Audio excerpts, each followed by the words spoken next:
So yeah, there we go. That's the decals. I got the matte finish, matte orange and white. I wanted to go with a design that could almost look like a special edition standard KTM.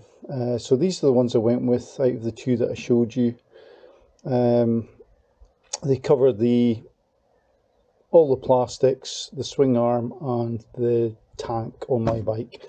I didn't bother opting for the rim stickers because I've got stickers on there and I don't think they need replacing. They're not fun to replace, and I'm actually dreading doing this anyway. I've not actually opened this yet. I did have a quick read of the how to install guide, and it's not as straightforward as I thought it was going to be. They are saying in there, remove the old graphics, glues, etc. with gasoline. I've bought some, let me see, some rubbing alcohol to do that. Just keeps things nice and neat.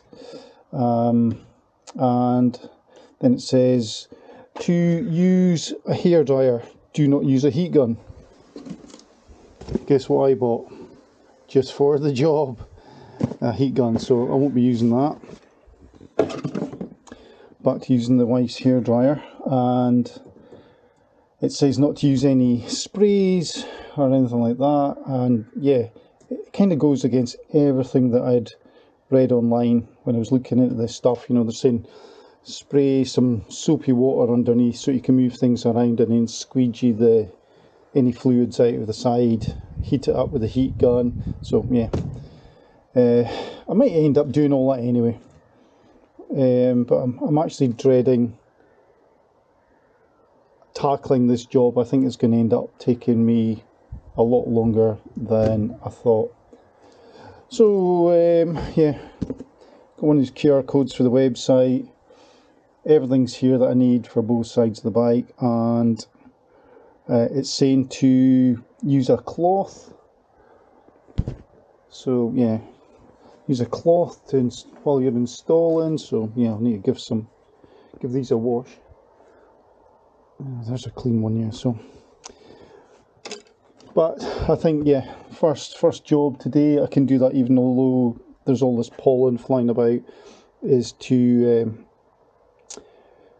go and get the old stickers off. One of the reasons I've gone for this colour is so that, because these panels aren't going to match up exactly, so I just kind of figured if there's any bleed in between panels, go with the nearest colour to original, and it's not going to look so obvious.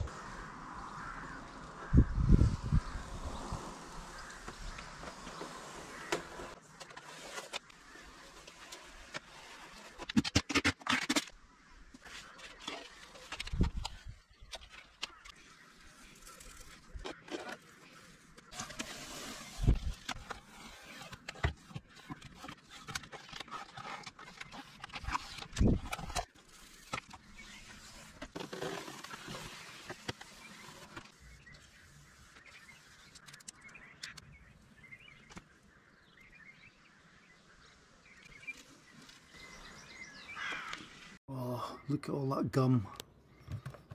It's going to take ages to rub off. It's all over the bike. So that's the next thing. Gonna have to rub all that off. Left the sticker. Rub all this off, and then it's going to need a really good wash,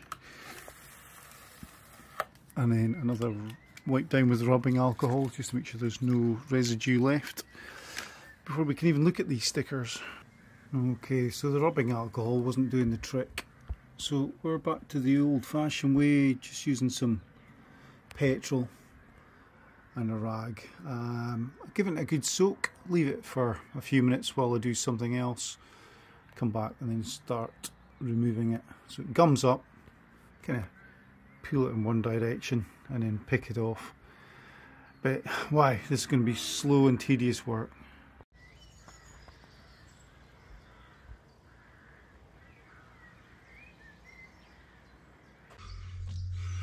Okay, one last wipe down for this.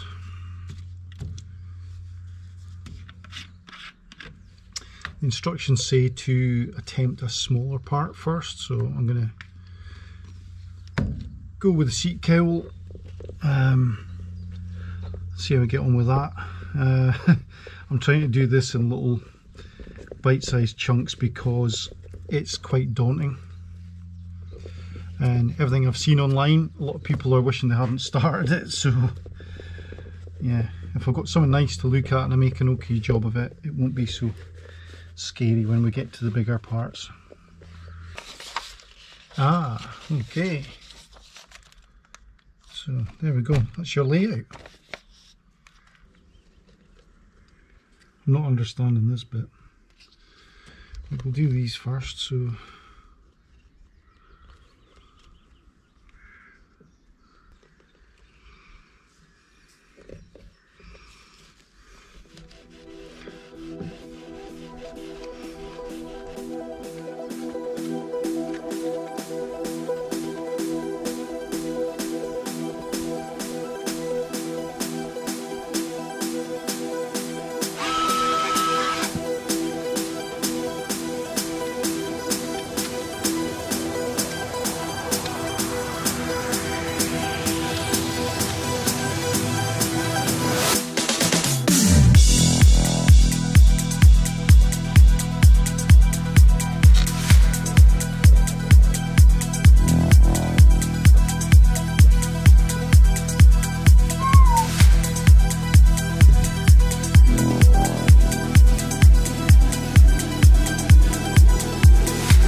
this is day 4. I've only been doing maybe 2 or 3 hours of this at a time, but my god, it's going on a bit. Right, so my last sticker will be on the frame here, and there's a few that aren't going on, and I'll talk you through them once I've done this.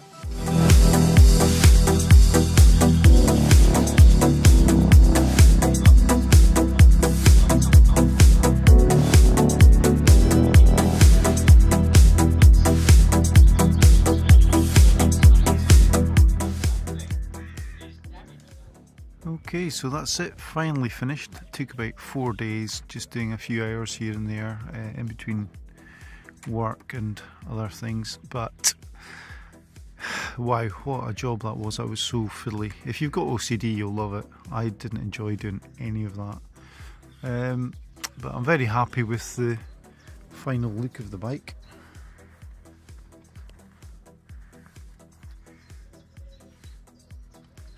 Screams KTM to me. And yeah, if you remember, we did the little online vote to see which of the two schemes I was keen on.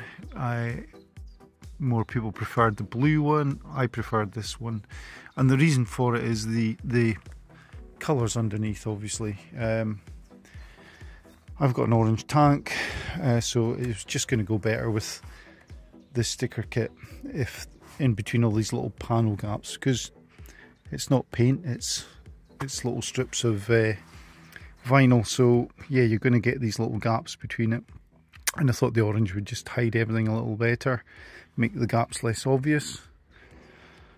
I didn't put all of the stickers on either. You'll notice I've left out the wrap for the tank itself. I still want to keep this. I think it looks amazing in the sunshine, and I don't want it just getting too fussy, so I've left those out. There should be some orange around here, but I wanted to keep some of the black. The swing arm, there should be decals on there. I don't like that. I think they end up looking grubby. And this black bit here should have as well, but I prefer it without it. It makes the bike look, and obviously the exhaust is off, I've left that off so you can see the lines. Yeah, the black just looks better. It's more like if you follow MotoGP, you'll see Ducati do it. Their bike has got a massive black bit underneath. If they stickered that up, it would look humongous, and you just don't see it for some reason because it's in black and everything else has got stickers on it or red paint. And the other bit I left off was vinyl down here and either side of the heatsink. Again, I just thought it looked too fussy, so I didn't go with those. And I think that's everything that I left off. Obviously, if I sell moose, I will pass those along with them. So if you become the next owner and you want to put those on, feel free to go for it. Belly pan, get away with that, I think. It's not exactly the same orange, but it's close enough. And I've still got one of those KTM, well, I've got two KTM spoilers. I've got one in black and I've got one in white. Might actually chuck the white one back on. It might look quite good with that. But happy, it's a nice kit to work with. I mean, you can take it off and on a few times, and if you feel like you've lost shape anywhere, take it off, heat it, let it cool, and it'll pull its shape back in again. And this has got a nice sort of satin texture to it, and it's quite tough considering how thin it is. It's very tough. Yeah, it's really hard to fit both sides so they're symmetrical. I find that was the toughest bit. This one bit here, that's probably the only bit I'm not happy with. I'd actually overstretched this trying to make it work, so it's too long and I've had to adjust it. I might actually, and it's got a couple of bubbles in it as well compared with all the other bits. I can see it. Most people walking past won't see it, but I know it's there, so I may get in touch with Dabrabbit and get them to send me out just that one panel and do it again. Some of them are very tricky. You think, well, start in the middle and work your way in either direction, but just the way that the folds want to go, and you'll find you're peeling it back and having to start again. But not something I'd rush back into doing. But yeah, I'd say looking at this now, yeah, it's worth it. It's a lovely change. Goes well with the bike. Screams KTM. And in 2 years' time, if I get bored, peel them all off and start again.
Bye.